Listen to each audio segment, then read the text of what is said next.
Terça-feira, dia 15 de agosto, mais uma manhã podemos estar colocando nossas vidas, trabalho, planos, projetos de vida nas mãos do nosso Deus.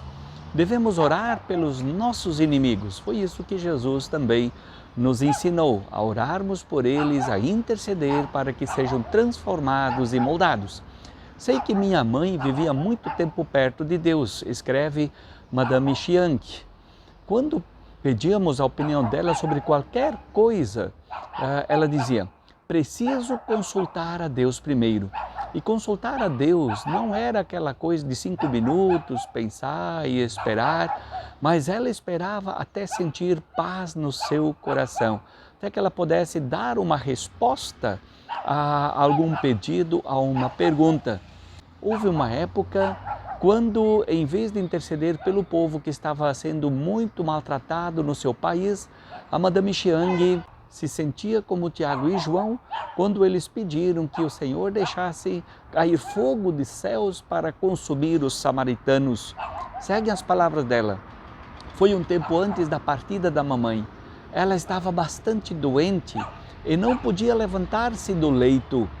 O Japão já havia começado a tomar a Manchúria, evitávamos o mais quanto possível discutir isso com a mamãe.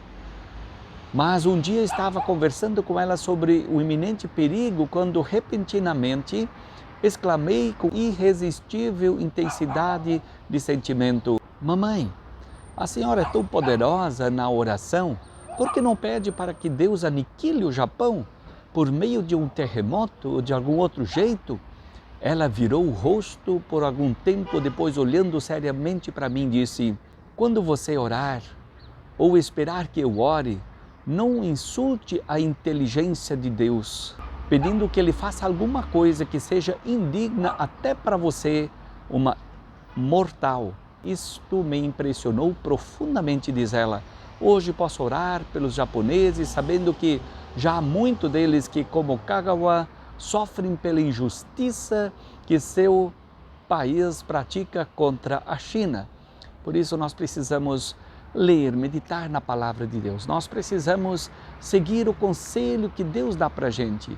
Orai pelos vossos inimigos e amai os vossos inimigos e orai por aqueles que vos perseguem. Diz a palavra das senhas para nós hoje, Provérbios 16, 7. Se os caminhos de alguém são agradáveis ao Senhor, Ele faz com que até os seus inimigos vivam em paz com Ele. E de Mateus 5, 44 e 45, amem os seus inimigos, orem pelos que perseguem vocês, para demonstrarem que são filhos do Pai de vocês que está nos céus.